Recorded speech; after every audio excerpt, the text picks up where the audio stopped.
En effectuant vos achats de figurines, jeux et matériel chez mon partenaire, vous soutenez ma chaîne. Les prix ne sont pas majorés et vous ferez une bonne action. En plus, ils sont bien placés niveau prix. Il suffit de cliquer sur le lien en description de la vidéo et effectuer vos achats normalement. Vous n'avez jamais commandé chez eux? Contactez-moi pour obtenir un bon d'achat de 5 €. Lien dans la description. Merci pour votre soutien. Salut les Wargamers, c'est Benoît de Wargame Miniature Tuto, j'espère que vous allez bien. Aujourd'hui, je suis très heureux de vous présenter une vidéo sur le jeu Mortem et Gloriam.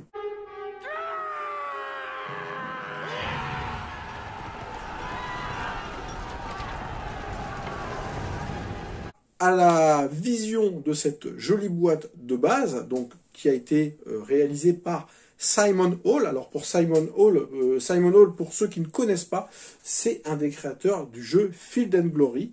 Donc on va dire que c'est pas un débutant, c'est quelqu'un qui pratique le wargame depuis des décennies et qui est, on va dire, une personne très connue dans le milieu. Le jeu, vous l'aurez deviné, va parler de bataille antique. Mais par antique, on va aller jusqu'à l'âge de la poudre. Donc, c'est-à-dire, on va dire, quasiment jusqu'à la Renaissance. Donc, on a une définition, on va dire, un petit peu personnelle du monde antique. Mais voilà, le respect historique sera là. On joue généralement sur la période antique. Hein. Moi, ce que j'ai pu voir, ce que j'ai pu constater, c'est la période que préfèrent les joueurs. Mais on peut très bien jouer également sur une période médiéval, que ce soit du haut ou du bas Moyen-Âge, il n'y a pas de problème par rapport à ça. Mortem et Gloriam, c'est un jeu de bataille rangée.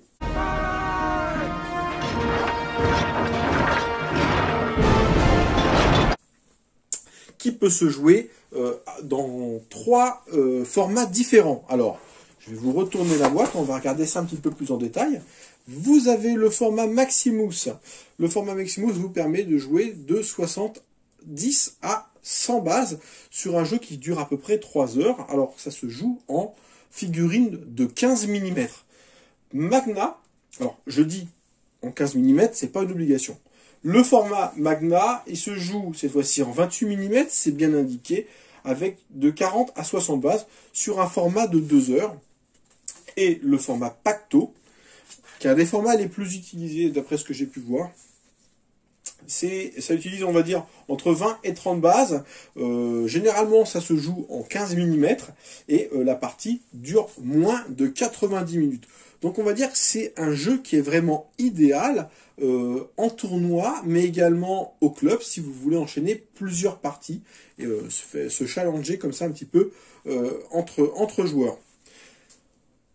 Le jeu est en anglais, mais il n'y a absolument rien de rédhibitoire par rapport à ça. Il dispose d'un excellent site internet qui vous expose un petit peu les différences entre ces trois types de jeux. Il y a pas mal de vidéos qu'a réalisé l'auteur. C'est quelque chose de vivant. Il y a un forum, dont une partie française.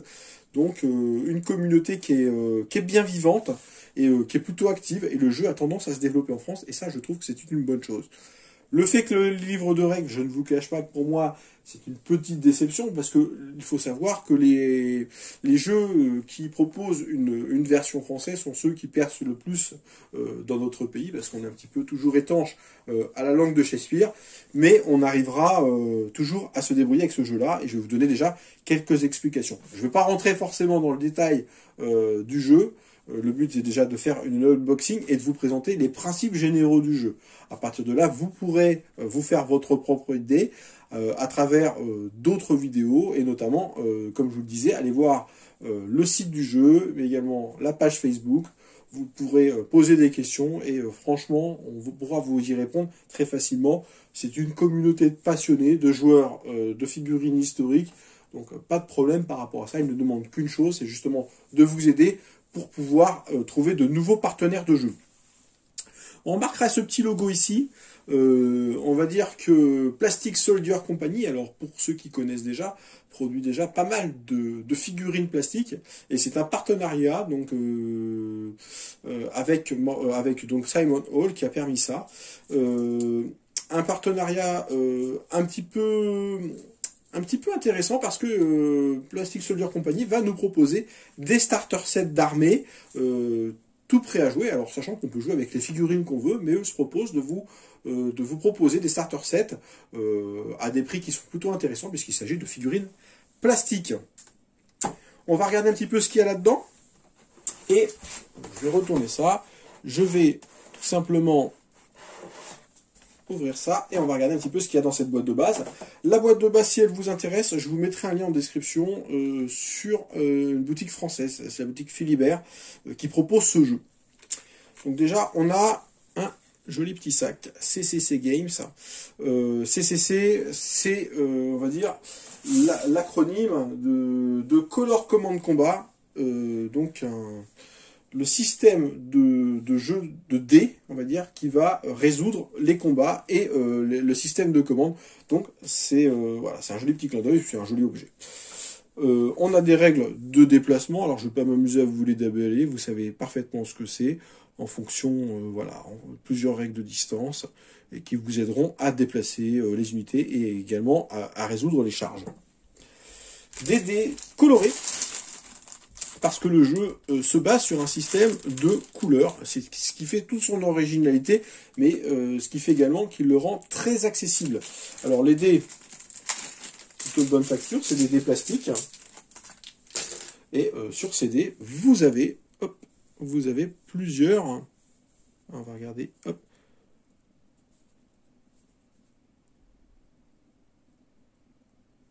Donc vous vous douterez bien que, bon, ça c'est plutôt mauvais signe pour les adversaires. Là, voilà, on est vraiment sur de la blessure. Et là, c'est des caractéristiques spéciales.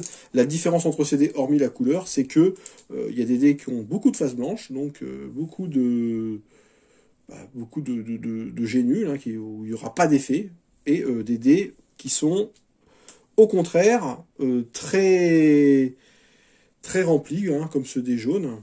Hop, je vous remonte le dé jaune. On a du vert aussi qui est pas mal. Et donc c'est ce qui va nous servir à résoudre nos phases de combat. On va revenir un petit peu après sur cette capacité à résoudre des combats très facilement. On a également un jeu de cartes. Un jeu de cartes qui utilise également un système de couleurs. Pareil, je vais revenir dessus et vous expliquer exactement à quoi ça sert. Dans la boîte de base, vous avez également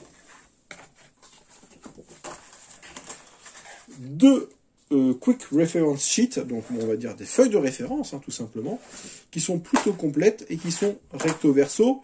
Alors, faut pas avoir peur de la masse d'informations qui est disponible ici. C'est tout simplement pour vous expliquer et pour faire vite que les jets de dés se réfèrent à des tableaux. Donc voilà, en fonction du jet qu'on fait, on regarde tout simplement sur le tableau à quoi ça correspond et on aura tout simplement le résultat de son jet et le jet qui est attendu ou le type de dé qu'il faut tirer. Voilà. Plutôt que de faire comme sur certains jeux, alors je parle très souvent de Bolt Action où on va résoudre des dés à 4+, voilà, et où on va appliquer des bonus et des malus. Ici, voilà, ça va tout simplement, on va changer la couleur du dé. Le principe, il est hyper simple. Voilà, on change de couleur de dé en fonction de la difficulté et en fonction du niveau d'entraînement de ces personnages, enfin de ces unités. Je vous ai déjà expliqué la moitié du jeu. Ici, vous avez également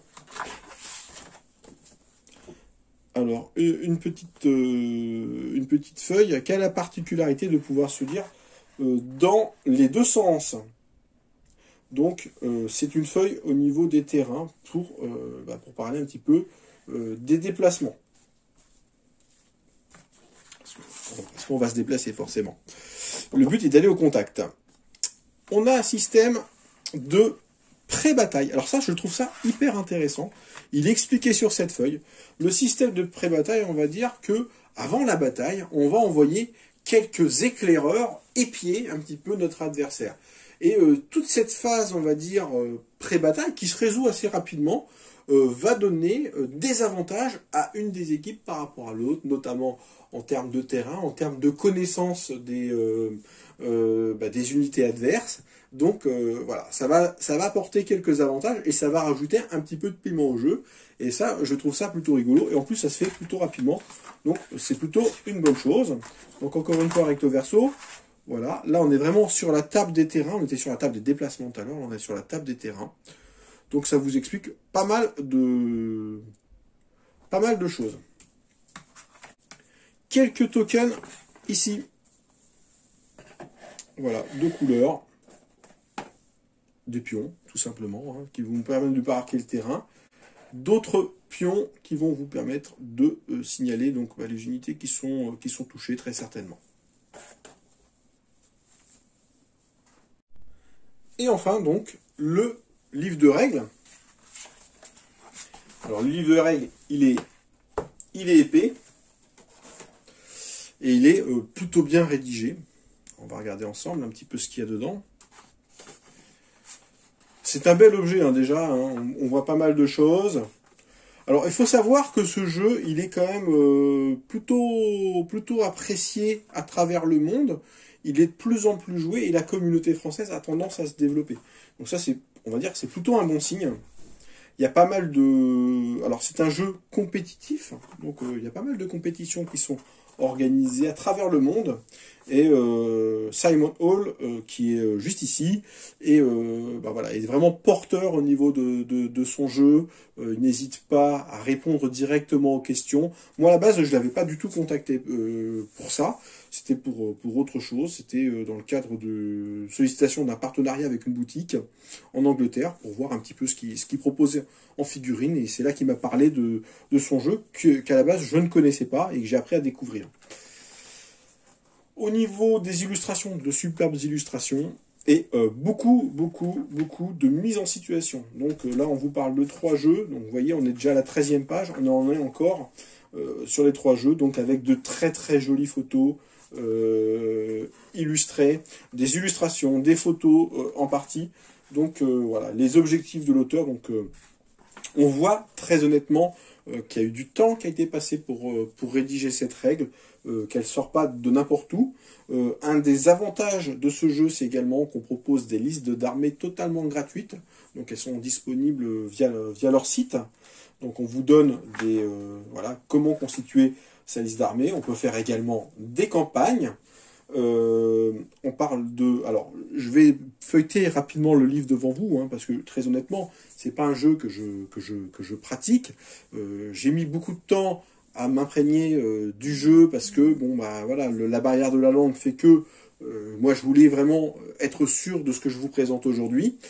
Et très honnêtement, c'est beaucoup plus simple que ce que je pensais au départ. Voilà un petit peu ce que l'on peut voir au niveau des 3 jeux. Donc voilà, le système des cartes. Alors je vais revenir sur ce système-là. Les cartes, elles sont là. Alors c'est un système de jeu avec du commandement. On a des généraux. On a plusieurs généraux. C'est sur le modèle des armées antiques. On a le commandant, donc c'est nous, qui peut commander directement des unités, mais on peut également avoir des généraux. Ces généraux sont plus ou moins expérimentés. Et en fonction de leur expérience, les unités réagissent plutôt plus ou moins bien. C'est sûr que lorsque Jules César vous aide, on va dire que ça, généralement, ça file droit et que les unités exécutent ses ordres. Avez-moi. Donc il y a des avantages liés à ces cartes. Encore une fois, Ici, alors ça c'est des cartes d'embuscade, ça n'a absolument rien à voir. On a des cartes qui vont de noir à rouge, donc avec des chiffres dessus également. Noir, la noire c'est pas terrible. La blanche, c'est pas terrible non plus. Alors la noire c'est quasiment impossible à faire quoi que ce soit avec ça. Donc on va piocher des cartes à chaque début de tour et on va jouer finalement ces cartes pour pouvoir effectuer des actions avec ces unités. Voilà à quoi ça va servir ces cartes. Il faut savoir que également ils proposent un petit système de disques sur le même principe. Pour vous situer un petit peu, ça ressemble un petit peu au dé d'activation de Bolt Action. Mais bon, là, on n'est pas vraiment sur de l'activation d'unité. Voilà, les jeux, chaque joueur va jouer ses cartes, chacun son tour, et ça va s'entremêler un petit peu comme ça. Donc c'est pour ça que je fais un petit peu le parallèle avec Bolt Action, que je maîtrise mieux. Mais voilà, ici, il y a vraiment un coup sur les actions. Voilà, la verte, ça commence à devenir plus sympa. La jaune, c'est encore plus sympa. Et la rouge, bah, ça tout devient facile. Il faut savoir que également, nos unités vont réagir en fonction de leur degré d'entraînement. Voilà, on va dire des hoplites grecs surentraînés ou voilà, l'armée des 300 de Sparte.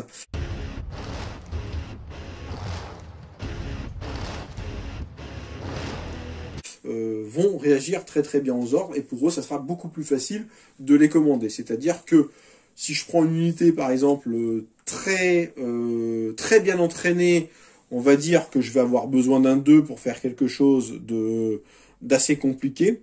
La même unité qui est mal entraînée, je vais avoir besoin d'une carte rouge. Vous vous doutez bien que il est plus compliqué d'avoir des cartes rouges que des cartes vertes. Et que justement c'est ce qui va être un petit peu drôle, c'est que en fonction de ça, voilà, le commandant va avoir plus ou moins de cartes à disposition au départ. Hein. Je pense que ça fonctionne vraiment comme ça. Et, alors vous pouvez me contredire, hein, bien entendu, si je me trompe. Hein, je ne suis pas un spécialiste, on va dire, dans le domaine, mais j'essaye de comprendre au mieux ces cartes, ces règles, pardon. Et voilà, ça me paraît plutôt malin comme système de jeu. En plus, avec le côté vert, c'est plutôt ludique. Il n'y a pas vraiment besoin de savoir quoi que ce soit. Je vais remettre mes cartes en ordre. Au niveau des combats, alors là, on en était au niveau des cartes, donc on va regarder un petit peu tout ça. Ça se joue donc de manière croisée, ça c'est une excellente chose, ça va donner pas mal de dynamisme au jeu. Vous avez vu que les parties sont relativement courtes hein, par rapport même à des jeux d'escarmouche auxquels je suis plus habitué. Ici on va jouer vraiment des armées complètes. Les conditions de victoire généralement c'est de détruire ou de mettre en déroute l'armée adverse. Il faut savoir qu'on a deux grands types d'unités. On a les tirailleurs hein, qui vont généralement protéger les ailes de son armée, mais également des unités plus aguerries au centre. Gagner la guerre uniquement avec des tirailleurs, ça va être un petit peu compliqué. Ils vont pas forcément faire beaucoup de dégâts, mais pour autant, ils sont quand même assez importants. Donc, et au bout d'un certain nombre de pertes, l'armée est mise en déroute, tout simplement. Voilà un petit peu pour vous résumer un petit peu tout ça. J'en reviens un petit peu. Alors là, je vois pas mal de jolies illustrations. J'en reviens donc aux starters qui sont proposés par Plastic Soldier. C'est plutôt pas mal parce que ça vous propose finalement de monter une armée très rapidement. Il s'agit de figurines 15 mm en plastique. Donc Plastic Soldier Company, bon, c'est une marque, on va dire, si vous ne la connaissez pas, qui propose quand même des figurines de très bonne qualité et qui sont déjà très réputées dans le milieu de la Seconde Guerre mondiale sur du 15 mm. J'en reviens à mon livre. Donc vous pouvez voir, il y a quand même pas mal de choses. Le livre est gros, mais parce que c'est très très détaillé. On vous donne une foultitude d'exemples. Et les exemples courts. Alors, il propose également un système de jeu sur la Seconde Guerre mondiale. J'ai pas vraiment eu le temps de m'y intéresser. Il en existe déjà pas mal sur la Seconde Guerre mondiale qui sont plutôt complets. L'avantage de ce jeu, c'est qu'à travers les époques, le système de jeu reste exactement le même. Et ça, c'est une bonne chose. Je me souviens lorsque j'avais interviewé les ambassadeurs de la marque, et qui sont avant tout des joueurs, et je leur ai demandé finalement qu'est-ce qui était intéressant dans ce jeu, hormis voilà, l'aspect un petit peu historique Bataille-Rangers, déjà que j'aime bien à la base. Ils m'ont expliqué tout simplement que voilà, le système de cartes était un système qui finalement était très facile, et on a également le système de dés qui reprend après le système de cartes. Hein. C'est tout simplement que voilà, les unités vont avoir des couleurs attribuées en fonction de leur degré d'entraînement et de leur puissance. Et une unité ne va pas forcément lancer le même dé. Les unités, on va dire, mauvaises, vont lancer un dé blanc. Voilà, si je lance mon dé blanc, je vais faire un dégât spécial. Là, je vais faire un dégât normal. Et là, il va absolument rien se passer. Et j'ai beaucoup de faces blanches. Le nombre de faces blanches va diminuer en fonction de la valeur du dé. Donc là, par exemple, on est sur du vert. Les verts, il y a que 2 faces blanches, par exemple. Sur les noirs, j'ai beaucoup de faces blanches également. Le noir, c'est le pire. Mais sur les jaunes, vous voyez, je n'ai qu'une seule face blanche. Et sur les rouges, qui sont censés être les meilleurs, je n'ai pas de face blanche. C'est-à-dire que il y aura forcément, il se passera forcément quelque chose. Ce ne sera pas forcément la mort de l'unité en face, mais disons que avec différents facteurs. Alors, la valeur du dé peut aussi être augmentée par différents aléas, comme le terrain, comme pas mal de choses. Donc ça, je regarderai plus précisément dans le livre de règles. Et je vais regarder ça avec attention, je peux vous le dire. Vous allez me dire, j'ai déjà eu le temps, mais voilà. On peut pas être au four et au moulin. Donc, voilà un petit peu. Donc, on reprend ici le système de cartes en parlant des généraux. Donc, 4 types de généraux. Les légendaires.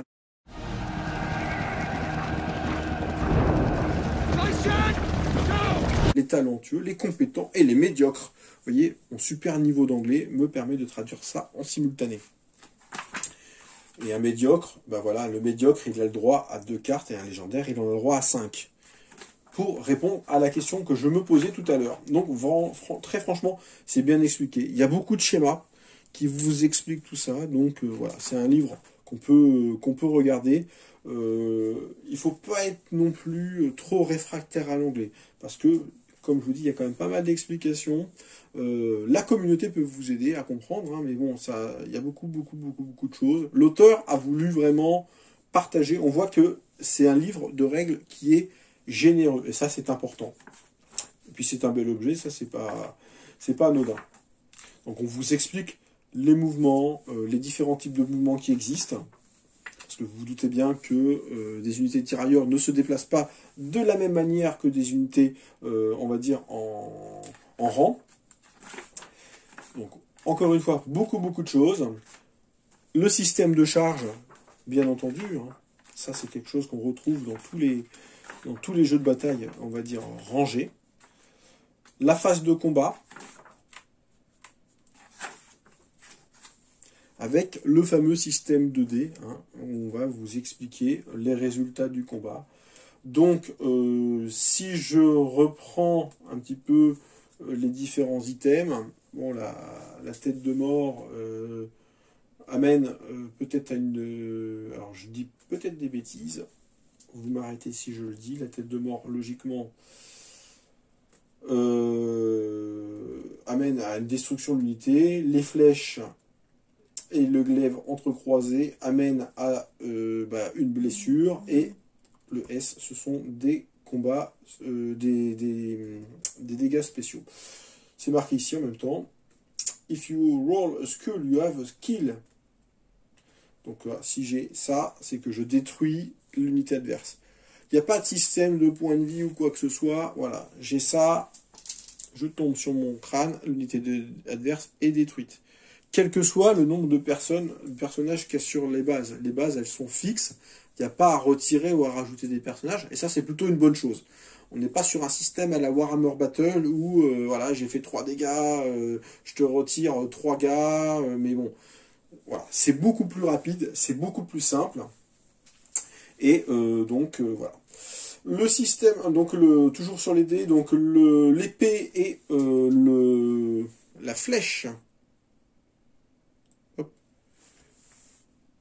Alors, on les voit ici. Alors les dés sont plutôt jolis, et puis ils sont très lisibles, ça c'est une bonne chose. Donc ça fait un demi-kill. Bon voilà, si on a 2 flèches, ça fait une mort. Très simple. Donc ce qu'on a vu tout à l'heure, finalement, bah voilà, les différents tokens vont nous permettre de signaler les unités qui ont été blessées. Et si on a un S, ce sont des dégâts spéciaux, donc qu'on verra plus tard. Donc il y a un tableau de dégâts spéciaux. Donc le petit livre qui est quand même plutôt important. Alors il y a également une phase de tir, parce qu'on a des unités avec des arcs, des unités avec des javelots. Les listes, elles sont innombrables. De manière générale, ayant posé la question aux ambassadeurs, on essaye d'aligner quand même, dans un respect historique, des listes de la même époque. C'est-à-dire, on ne va pas aligner une liste type fin de Moyen-Âge contre une liste de début de l'Antiquité. On va quand même essayer de respecter ça un minimum. Il faut savoir que le livre a été plébiscité, vraiment, hein, c'est pas histoire de surévaluer le livre, par des historiens qui considèrent que finalement le système de cartes un petit peu aléatoire et de plusieurs commandants fait que ça respecte vraiment la chaîne de commandement qui était utilisée à l'Antiquité. Et écoutez, c'est plutôt quand même gage d'une excellente qualité. Donc ça, c'est la déroute, la poursuite. Et on a également des campements, hein, des camps que l'on peut défendre, que l'on peut attaquer, et ça c'est plutôt sympa. Donc très honnêtement, voilà, c'est quelque chose que c'est un livre que je recommande. Alors là, vous voyez tout un glossaire hein, qui prend quand même pas mal de pages. Et vous avez même, j'allais zapper, vous avez même possibilité de jouer, alors ça me ferait mal au cœur quand même de découper ça, de jouer au jeu sans même avoir de figurines. Et je crois savoir d'ailleurs qu'on vend des figurines qui sont imprimées sur sur du plexiglas, et moi j'ai trouvé ça très intéressant pour les gens qui n'ont pas forcément envie de se prendre la tête à peindre des unités, qui veulent vraiment rentrer tout de suite dans quelque chose. C'est plutôt joli, et je ferai peut-être une vidéo là-dessus, parce que moi je trouve que la figurine, moi j'adore peindre, j'adore les monter, mais je peux comprendre également qu'il y a des joueurs qui n'aiment pas ça, et très honnêtement, mettez-moi tiens d'ailleurs dans les commentaires de la vidéo, si vous souhaitez que je parle également un petit peu de ça, ça serait plutôt pas mal. Ici, on est sur des listes d'armées qui sont déjà fournies, les Parthes, Ramsès,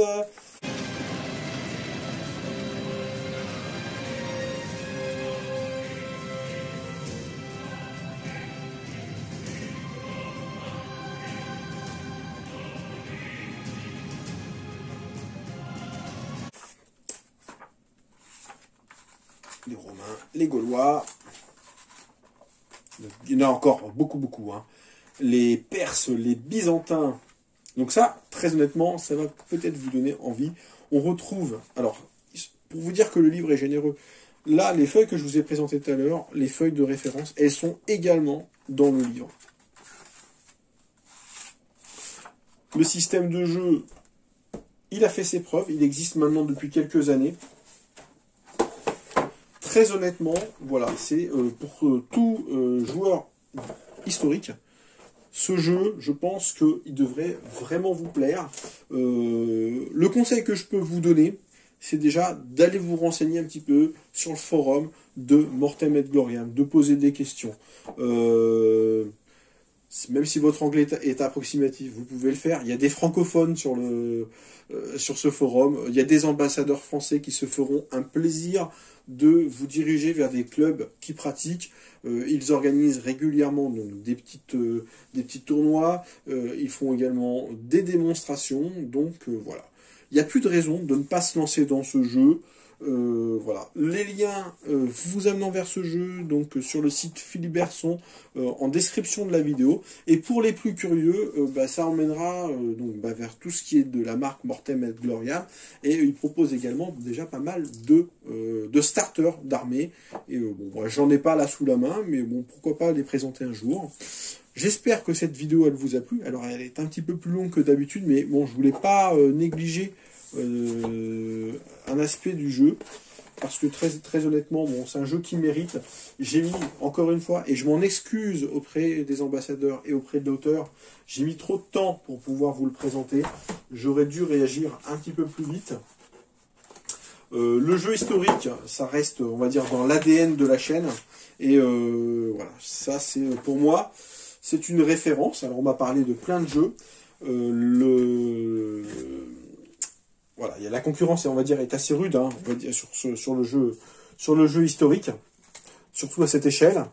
Mais là, bon, l'avantage, c'est que si vous avez du 28 ou du 15 mm, vous pouvez jouer, vous pouvez recycler de la figurine, et vous pouvez faire des parties qui sont rapides. Voilà, c'était une jolie petite vidéo de présentation sur Motum and Gloriam. Si vous êtes nouveau sur la chaîne, n'hésitez pas à vous abonner et de me lâcher un pouce bleu, ça m'encourage à continuer. Concernant l'actualité, je continue la création et la publication de mes livres d'armée qui vous permettront notamment de construire des scénarios, de développer des règles et voilà, je prends toujours autant plaisir à le faire et je peux déjà, d'ores et déjà, vous annoncer qu'il y aura toute une gamme consacrée à l'Antiquité et les principales armées antiques avec, voilà, avec un nouveau design. Le principe reste le même, à gauche la prise de notes, à droite un plan pour réaliser vos plans de bataille et vos scénarios. Voilà, je vous dis à très très bientôt pour de nouvelles aventures. Ciao ciao.